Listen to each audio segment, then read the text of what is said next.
Hi everyone! Welcome to my November plan with me. I am so excited for how this month turned out. Everything was just as beautiful as I could have imagined it. I sketched it out over the last couple of days using pencil and had an idea of kind of where I wanted to go with it, and I couldn't be happier. As you see, I do sketch everything in pencil first. I just need that for my own brain's sake. I want to be able to sketch it first to see that I'm going to be putting everything exactly where it should be going. I don't like making mistakes or using whiteout if I can completely avoid it, so I do attempt to do that. Obviously, I do make some of these mistakes though, as you'll see later on. But I'm starting out with my first page with just a quote that I found that I felt fit the theme for this month really well. It says, "I can smell autumn dancing on the breeze." And I just felt that quote was so beautiful and just nice and simple and kind of airy and light. And I love that it kind of set the tone for this entire month. I then added in some kind of little wisps that I thought embodied that breeze. And I did try to add in a little double tone to add some depth to those. And I ended up not liking the color combos. So I did go in and fix that a little bit later. And then for the month, I didn't feel like I needed a full double page spread like I usually do. So I did just create a small spread this month on one page with just the month, each date written out, and then below it I did write in some of the important dates, some birthdays and holidays going on this month, just to remember where those are. And I did go back and reference my future log and realized right there that I wrote down the wrong date for my niece's birthday. So I needed to re-update that, and because that's a little embarrassing, I put the wrong date.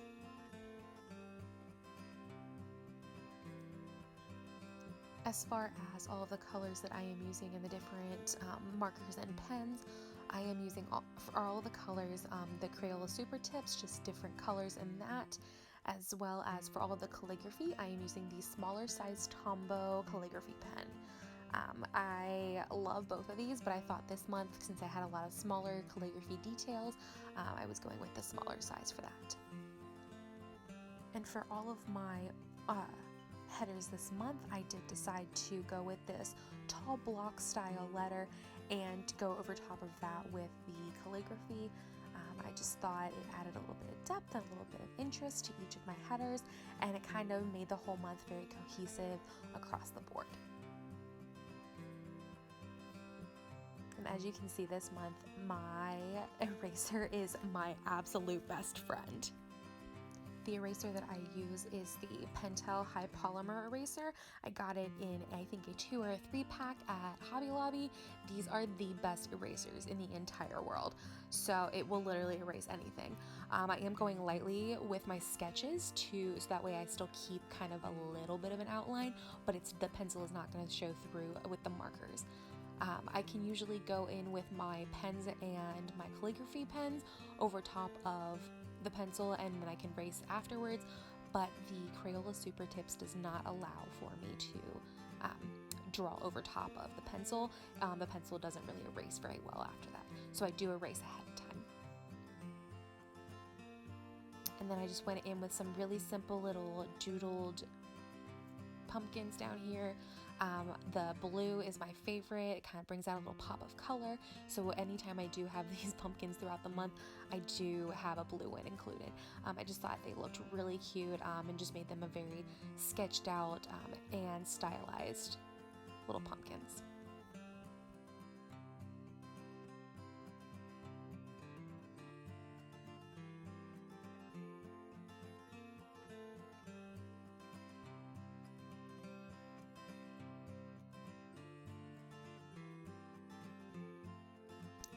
For my mood tracker this month, I decided to go with a style that I actually took the idea from Amanda Rach Lee, the queen of bullet journals, and it is a scarf and using different styles of lines to represent the different moods throughout the month. This is not my favorite. I don't think I depicted this very well, but it's what I'm going to use this month. I'm still playing with how I like these mood trackers to go, and like what I actually enjoy for these, but this was kind of not my favorite, but we'll get there. I'll find the one that I love the most.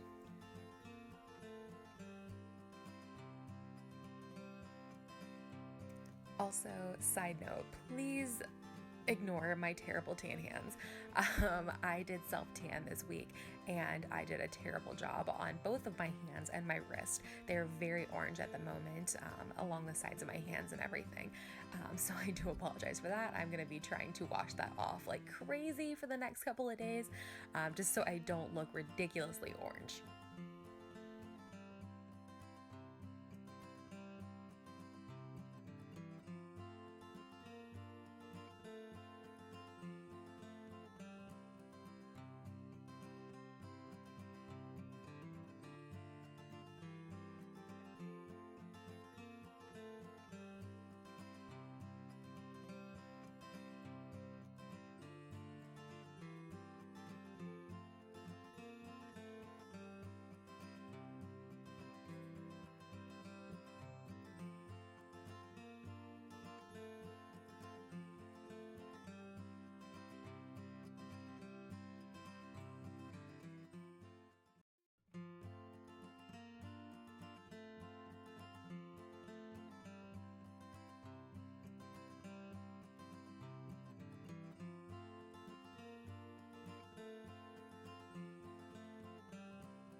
For my habit trackers this month, I decided to go with a few of these smaller calendar style, without doing any of the numbers. I can just figure out based on where it is in the calendar itself what date that is.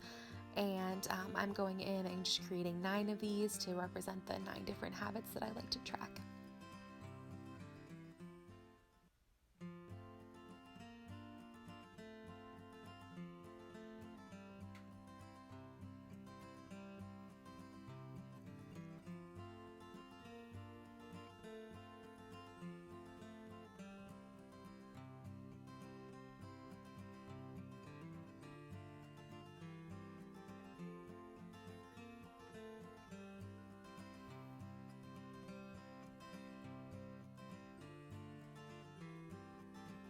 And for anyone who is interested, the 9 habits that I do track are making sure I'm taking my medicine, the days that I don't spend any money, that doesn't include actual bills, but as far as fun money or spending money on groceries or anything like that, the days that I do anything in my bullet journal, so making sure that I'm tracking things, that I'm sketching out things for the next month or just having fun in it, as well as the days that I wake up at 5 a.m., that I am changing my contacts on a regular basis. I am terrible at that. I hate to say that, it's embarrassing, but it's true. As well as how that making sure I'm doing the correct amount of water, that I'm posting to Instagram, posting to my Instagram story, and the days that I work on YouTube.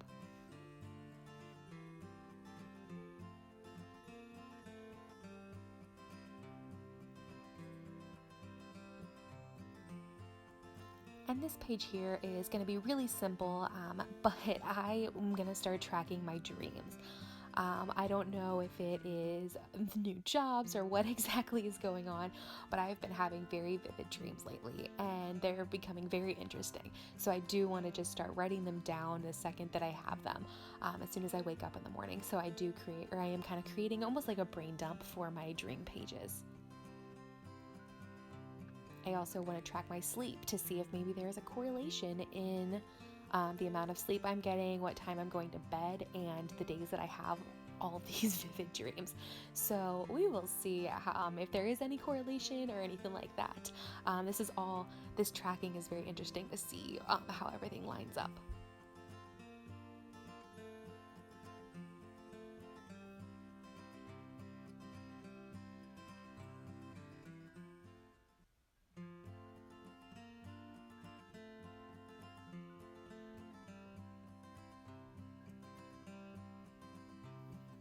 for my sleep tracker, I am just creating a really simple little chart with all of the hours of the day starting at 7 p.m. and going to 6 p.m. the next day, and along the top, and then along the side is each of the dates, as well as just to make it a little bit easier for myself to remember, I'm writing the days of the week down the side. I did see someone else do this and I thought it was the cutest little tracker, and we will see how much I can keep this up. It does help that I have a Fitbit that tracks my sleep throughout the night, so I'll be referencing that the next day to make sure I track that.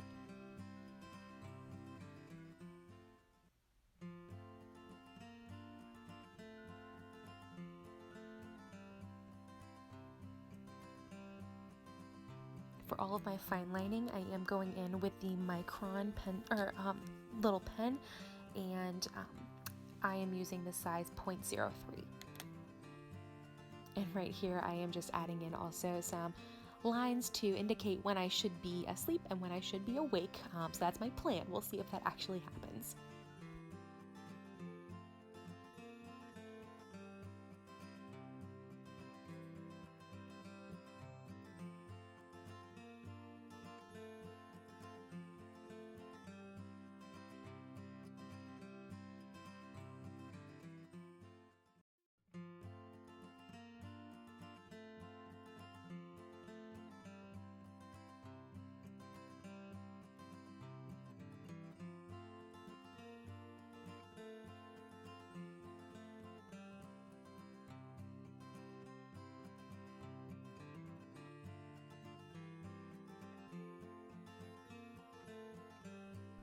I decided for the month of November that I wanted to try a Dutch door spread for the entire month. I know some people go in and they do each week separately, and they do different styles and do something different each week with the way they lay everything out. But I like to do mine all up front at the beginning of the month so I can plan that out as I go, and I can kind of skip ahead a couple of weeks if need be. So I did just go in on the first page of the month for the weekly spreads. I added in the month of November and then a small calendar to help me reference what days are which on the days of the week.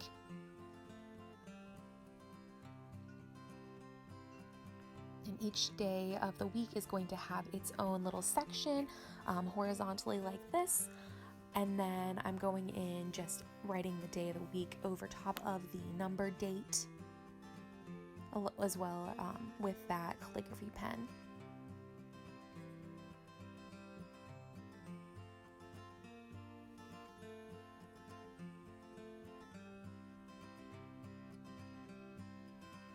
I am also going to be planning out my meals a little bit better in my planner. Maybe if I write them down ahead of time, then I will actually stick to my meal plan. So I'm just adding that in at the bottom of each week. That way I can plan it out. I'm not sure if I'll do it for the current week that plan is on, or if it will be for the next week, but we'll see kind of how I plan that out. I'm also going to be adding some little pumpkin doodles, and I'm referencing back to what colors I used on the first page with the pumpkins, but going in with a few different colored pumpkins on this page just to kind of liven it up.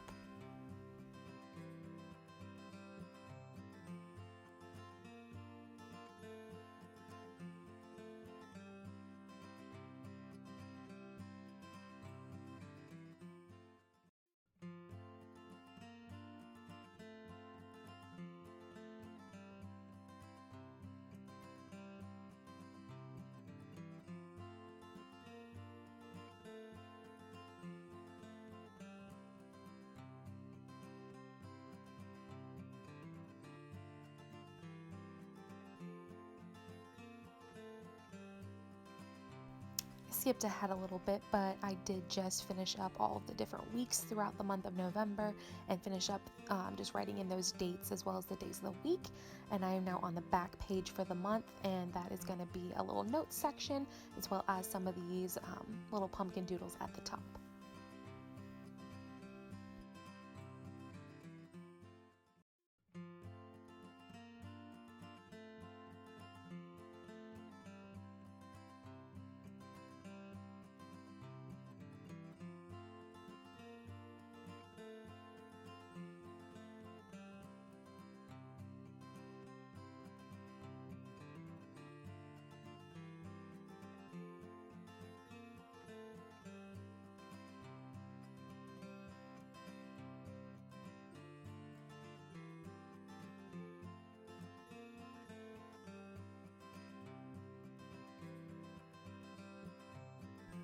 And of course, all I'm doing now is just cutting off the excess on each of the pages in the middle of this month.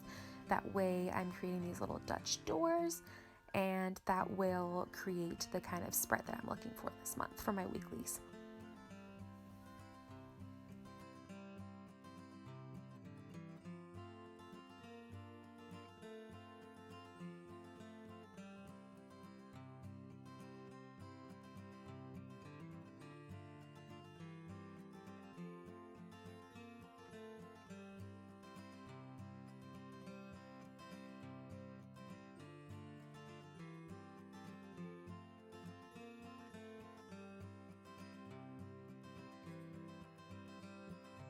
To finish out my weekly spreads, I am just going in with this bright blue and creating kind of a border between the days of the week, and then going in with a slightly darker blue to create a gradient on this border. I absolutely love how this turned out. I think it just looks so beautiful and complete, and it really just finishes off the month beautifully. And there you have it. This is the final flip through of what my planner looks like this month. I am so excited to start using this and to start breaking into these colors and making it just look more beautiful and full. I'm excited to see where this month takes me. Everyone, I hope that you have a great November and have all the great turkey and the best pumpkin pies on Thanksgiving, and that this month brings you nothing but happiness.